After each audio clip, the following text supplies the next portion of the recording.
دیا اور حضور علیہ السلام کے خیمہ نوری کی طرف سفر شروع کیا۔ یہ وہ وقت تھا جب ادب کی آیات نازل ہو چکی تھی۔ خبردار میرے رسول کی آواز سے آواز بھی اونچی نہ کرنا، ورنہ زندگی کی ساری کمائی غارت کر کے رکھ دو۔ صحابہ ننگی تلواروں سے در حبیب پہ پہرا دے رہے تھے۔ حضرت شیمہ اس خیال سے کہ میں تو اپنے بھائی کو ملنے جا رہی ہوں، جب آگے بڑھنا چاہا تو پہرے داروں نے تلواریں سونپ دی۔ رک جا دیہاتی عورت، جانتی نہیں آگے کوچہ حبیب ہے، آگے تو بغیر اجازت کے جبریل نہیں جا سکتے، تو کون؟ روایت میں آتا ہے جب راستہ روک دیا گیا، تلواریں سونپ دی گئی، تو حضرت شیمہ نے یوں ہاتھ سے تلوار کو جھٹک کے کہا خلو سبیلی وعلموا انا اخت نبیکم، کہا میری راہیں چھوڑ دو، جانتے نہیں میں تمہارے نبی کی ہی باجی اور بہن لگتی ہوں۔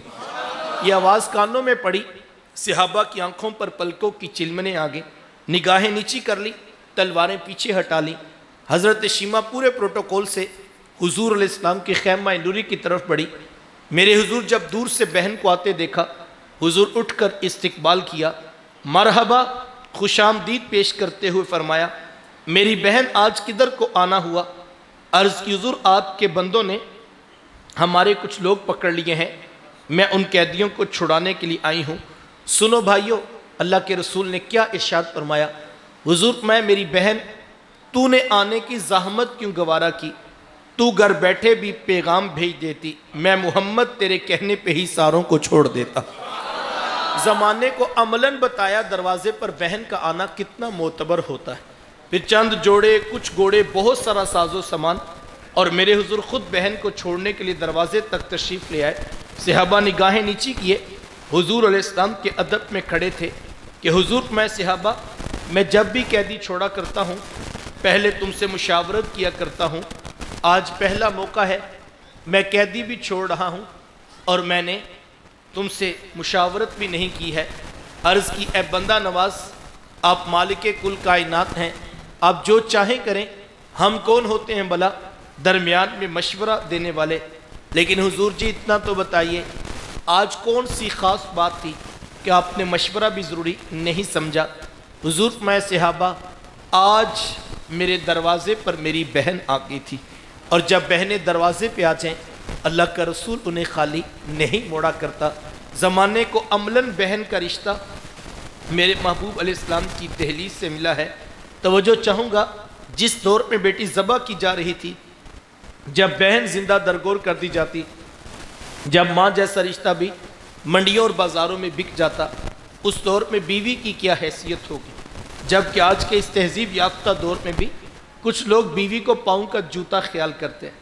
یہ زمانہ جاہلیت کی باتیں ہیں۔ آقا کریم علیہ السلام نے ازواج مطہرات کے ساتھ جو حسن سلوک کی داستانیں رقم کی ہیں، زمانہ ان کی مثال نہیں لا سکتا۔ کسی کو میرے حضور حمیرہ کہہ کے پکارتے ہیں تو کسی کے لیے بکری کا بچہ ذبح کرتے ہیں اور گوشت کے مختلف ٹکڑے ان کی سہیلیوں کے ہاں بیچتے ہیں۔ حضور کثرت کے ساتھ حضرت خدیجہ الکبریٰ رضی اللہ تعالی عنہ کا ذکر کیا کرتے۔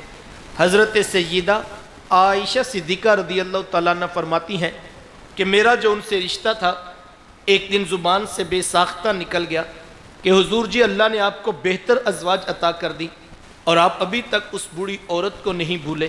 فرماتی پھر حضور کے چہرے پر جلال آ گیا اور حضور میں اے عائشہ مجھے خدیجہ کے بارے تکلیف نہ دو، جب پورے مکے نے میرا انکار کیا تھا ایک خدیجہ تھی جس نے میرا اقرار کیا تھا۔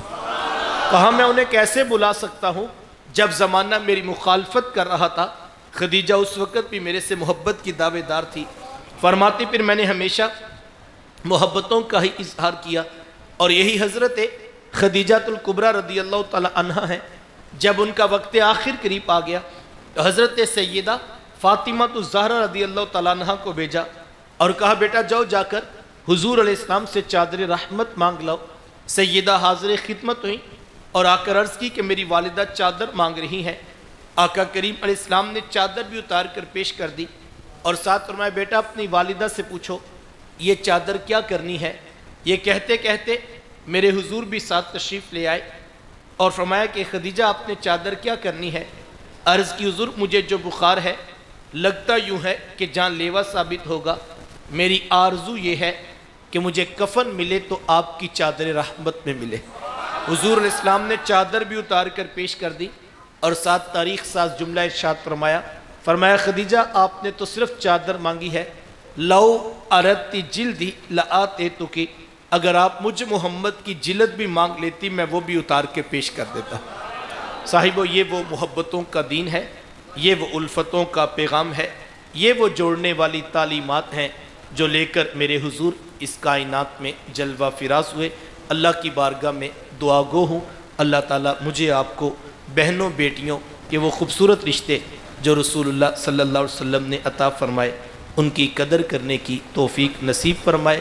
وآخر دعوایا ان الحمد للہ رب العالمین، آمین۔ اللہم صلی علی سیدنا و مولانا محمد مبارک وسلم۔